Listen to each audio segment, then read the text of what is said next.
વાતો આજે કહેવી છે મારી શિક્ષણ અને રોજગારની વાતો, કારણ કે મારો સમાજ માંગે છે શિક્ષણ અને રોજગારની વાતો, કારણ કે શિક્ષણ અને રોજગારની જ્યારે વાત કરીએ છીએ ત્યારે આજે ભણવું એ સૌ કોઈ જાણે છે, પણ શું ભણવું એ કોઈ જાણતું નથી એવી પરિસ્થિતિ આજે આપણા સમાજમાં છે। આજે બાળકોની શક્તિઓ આપણે ઓળખતા નથી, બાય ચોઇસ નથી જાણતા બાળકોને, અને આપણે બાળકોને બાય ફોર્સ કરીએ છીએ, તમે સાયન્સ ભણો, તમે માસ્ટર ડિગ્રી કરો, પણ બાળકોની કાર્યક્ષમતા આપણે ઓળખતા નથી। વાલીઓને મારે આજે વિનંતી છે કે તમે તમારા બાળકોની શક્તિઓ ઓળખો।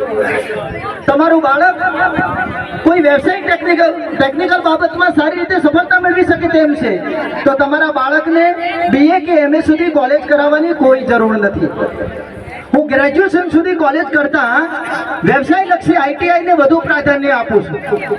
આજે સૌથી વધુ બેકારી જોવા મળે છે તે MA અથવા MA BEd થયેલા વિદ્યાર્થીઓને સૌથી વધુ બેકારી જોવા મળે છે।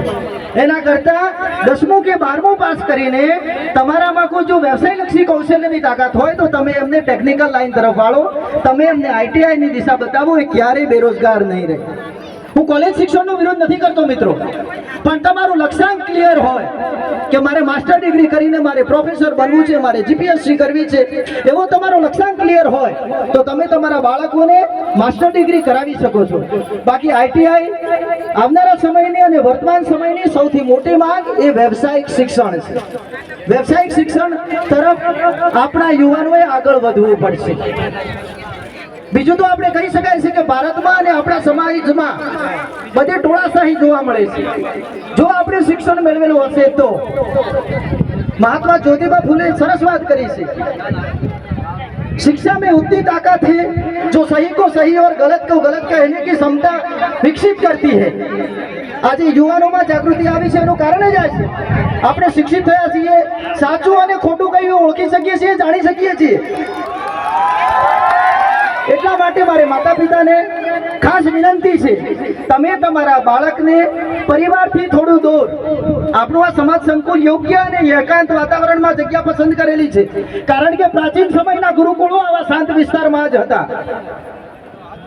ભોગાડની જગ્યાએ ક્યારે સારું શિક્ષણ મેળવી શકતા નથી, એટલે આપણું બાળક સારી જગ્યાએ શિક્ષણ મેળવે એ જગ્યા આપણે હોસ્ટેલોમાં જોઈને સારી શિક્ષણની સુવિધાઓ હોય તેવા જગ્યાએ એજ્યુકેશન જોઈને પણ બાળકોને શિક્ષણ માટે આપણે પ્રવેશ અપાવીએ, એ દિશા તરફ આગળ વધીએ। અંતમાં વધુ સમય ન લેતા એટલું જ કહીશ કે